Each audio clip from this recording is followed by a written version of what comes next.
Chapitre 15. L'illusion de la vie ordinaire. L'attitude matérialiste, qu'il s'agisse de matérialisme explicite et formel ou de simple matérialisme pratique, apporte nécessairement dans toute la constitution psychophysiologique de l'être humain une modification réelle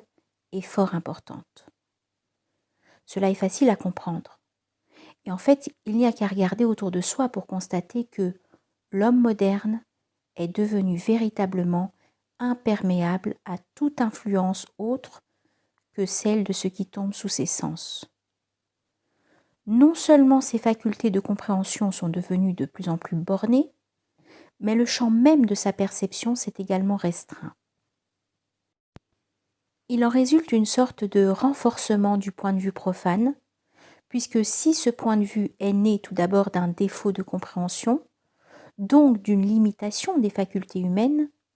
cette même limitation, en s'accentuant et en s'étendant à tous les domaines, semble ensuite le justifier, du moins aux yeux de ceux qui en sont affectés. Quelle raison pourrait-il bien avoir encore, en effet, d'admettre l'existence de ce qu'ils ne peuvent plus réellement ni concevoir ni percevoir, c'est-à-dire de tout ce qui pourrait leur montrer l'insuffisance et la fausseté du point de vue profane lui-même? De là provient l'idée de ce qu'on désigne communément comme la vie ordinaire ou la vie courante. Ce qu'on entend par là, en effet, c'est bien avant tout quelque chose où, par l'exclusion de tout caractère sacré, rituel ou symbolique, qu'on l'envisage au sens spécialement religieux ou suivant toute autre modalité traditionnelle, peu importe ici, puisque c'est également d'une action effective des influences spirituelles qu'il s'agit dans tous les cas.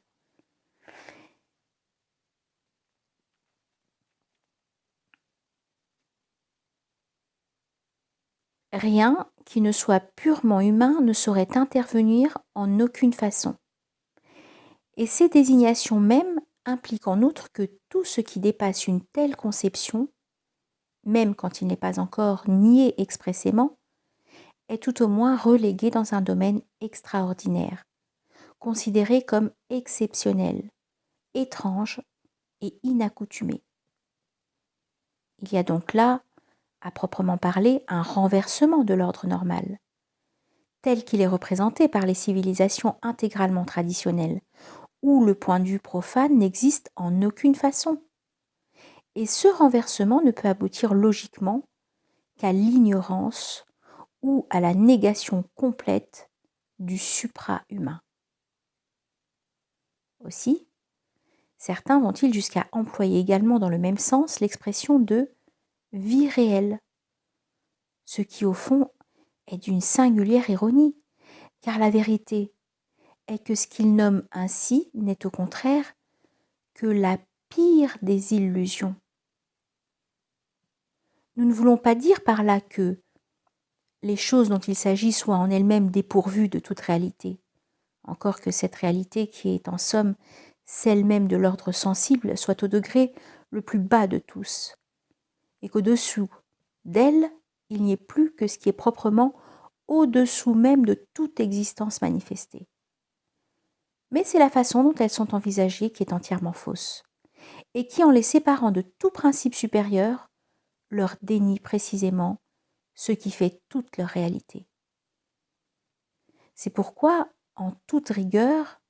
il n'existe pas réellement de domaine profane, mais seulement un point de vue profane, qui se fait toujours de plus en plus envahissant, jusqu'à englober finalement l'existence humaine tout entière. On voit aisément par là comment, dans cette conception de la vie ordinaire, on passe presque insensiblement d'un stade à un autre, la dégénérescence allant s'accentuant progressivement. On commence par admettre que certaines choses soient soustraites à toute influence traditionnelle, puis ce sont ces choses qu'on en vient à considérer comme normales. De là, on n'arrive que trop facilement à les considérer comme les seules réelles, ce qui revient à écarter comme irréel tout le supra-humain, et même le domaine de l'humain étant conçu d'une façon de plus en plus étroitement limitée, jusqu'à le réduire à la seule modalité corporelle,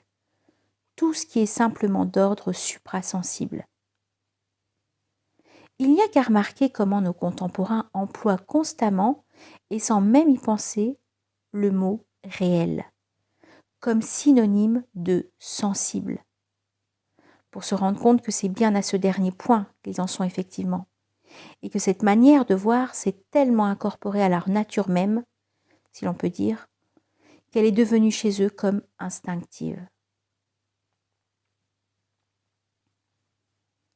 La philosophie moderne, qui n'est en somme tout d'abord qu'une expression systématisée de la mentalité générale, avant de réagir à son tour sur celle-ci dans une certaine mesure, a suivi une marche parallèle à celle-là. Cela a commencé avec l'éloge cartésien du bon sens, dont nous parlions plus haut, et qui est bien caractéristique à cet égard, car la vie ordinaire est assurément, par excellence, le domaine de ce soi-disant bon sens, dit aussi sens commun, aussi borné qu'elle et de la même façon. Puis du rationalisme, qui n'est au fond qu'un aspect plus spécialement philosophique de l'humanisme, c'est-à-dire de la réduction de toute chose à un point de vue exclusivement humain, on arrive peu à peu au matérialisme ou au positivisme. Qu'on nie expressément comme le premier tout ce qui est au-delà du monde sensible ou qu'on s'en contente, comme le second, qui pour cette raison aime à s'intituler aussi agnosticisme, se faisant ainsi un titre de gloire de ce qui est en réalité que l'aveu d'une incurable ignorance, de refuser de s'en occuper en le déclarant inaccessible ou inconnaissable. Le résultat, en fait, est exactement le même dans les deux cas. Et il est bien celui-là même que nous venons de décrire. Nous redirons encore ici que, chez la plupart, il ne s'agit naturellement que de ce qu'on peut appeler un matérialisme ou un positivisme pratique, indépendant de toute théorie philosophique, qui est en effet et sera toujours chose fort étrangère à la majorité. Mais cela même n'en est que plus grave, non seulement parce qu'un tel état d'esprit acquiert par là une diffusion incomparablement plus grande, mais aussi parce qu'il est d'autant plus irrémédiable qu'il est plus irréfléchi et moins clairement conscient, car cela prouve qu'il a vraiment pénétré et comme imprégné toute la nature de l'individu. Ce que nous avons déjà dit du matérialisme de fait et de la façon dont s'en accommodent des gens qui se croient pourtant religieux le montre assez. Et en même temps, on voit par cet exemple que, au fond, la philosophie proprement dite n'a pas toute l'importance que certains voudraient lui attribuer, ou que du moins elle en a surtout, en tant qu'elle peut être considérée comme représentative d'une certaine mentalité, plutôt que comme agissant effectivement et directement sur celle-ci. Du reste, une conception philosophique quelconque pourrait-elle avoir le moindre succès si elle ne répondait à quelques-unes des tendances prédominantes de l'époque où elle est formulée ? Nous ne voulons pas dire par là que les philosophes ne jouent pas,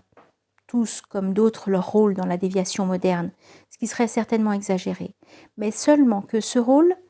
est plus restreint en fait qu'on ne serait tenté de le supposer à première vue, et assez différent de ce qu'il peut sembler extérieurement. D'ailleurs, d'une façon tout à fait générale, ce qui est le plus apparent est toujours, suivant les lois mêmes qui régissent la manifestation, une conséquence plutôt qu'une cause, un aboutissement plutôt qu'un point de départ. Et en tout cas, ce n'est jamais là qu'il faut chercher ce qui agit de manière vraiment efficace dans un ordre plus profond. Qu'il s'agisse en cela d'une action s'exerçant dans un sens normal et légitime, ou bien du contraire, comme dans le cas dont nous parlions présentement.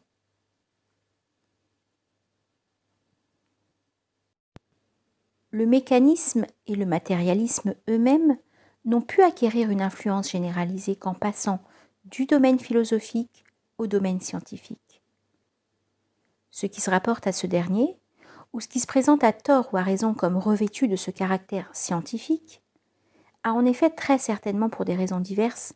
beaucoup plus d'action que les théories philosophiques sur la mentalité commune, en laquelle il y a toujours une croyance au moins implicite à la vérité d'une science, dont le caractère hypothétique lui échappe inévitablement, tandis que tout ce qui se qualifie de philosophie la laisse plus ou moins différente. L'existence d'applications pratiques et utilitaires dans un cas et leur absence dans l'autre n'y est d'ailleurs sans doute pas entièrement étrangère.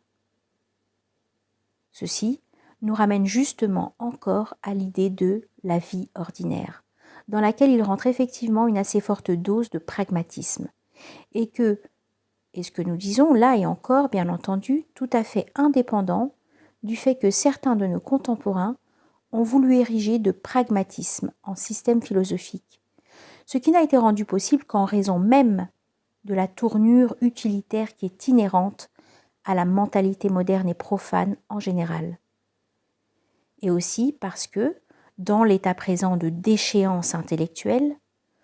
on en est arrivé à perdre complètement de vue la notion même de vérité, si bien que celle d'utilité ou de commodité a fini par s'y substituer entièrement. Quoi qu'il en soit, dès lors qu'il est convenu que la réalité constitue exclusivement en ce qui tombe sous les sens, il est tout naturel que la valeur qu'on attribue à une chose quelconque est en quelque sorte pour mesure sa capacité de produire des effets d'ordre sensible. Or, il est évident que la science, considérée à la façon moderne, comme essentiellement solidaire de l'industrie, sinon, même confondue plus ou moins complètement avec celle-ci, doit à cet égard occuper le premier rang et que par là elle se trouve mêlée aussi étroitement que possible à cette vie ordinaire dont elle devient même ainsi un des principaux facteurs. Par contre-coup, les hypothèses sur lesquelles elle prétend se fonder, si gratuites et si injustifiées qu'elles puissent être, bénéficieront elles-mêmes de cette situation privilégiée aux yeux du vulgaire. Il va de soi que, en réalité, les applications pratiques ne dépendent en rien de la vérité de ces hypothèses. Et l'on peut d'ailleurs se demander ce que deviendrait une telle science, si nulle en tant que connaissance proprement dite, si on la séparait des applications auxquelles elle donne lieu. Mais telle qu'elle est, c'est un fait que cette science réussit, et pour l'esprit instinctivement utilitariste du public moderne, la réussite ou le succès devient comme une sorte de critérium de la vérité, si tant est qu'on puisse encore parler ici de vérité en un sens quelconque.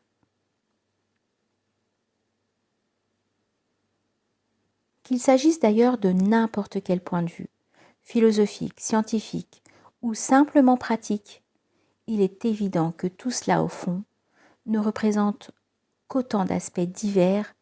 d'une seule et même tendance. Et aussi que cette tendance, comme toutes celles qui sont au même titre constitutives de l'esprit moderne, n'a certes pas pu se développer spontanément.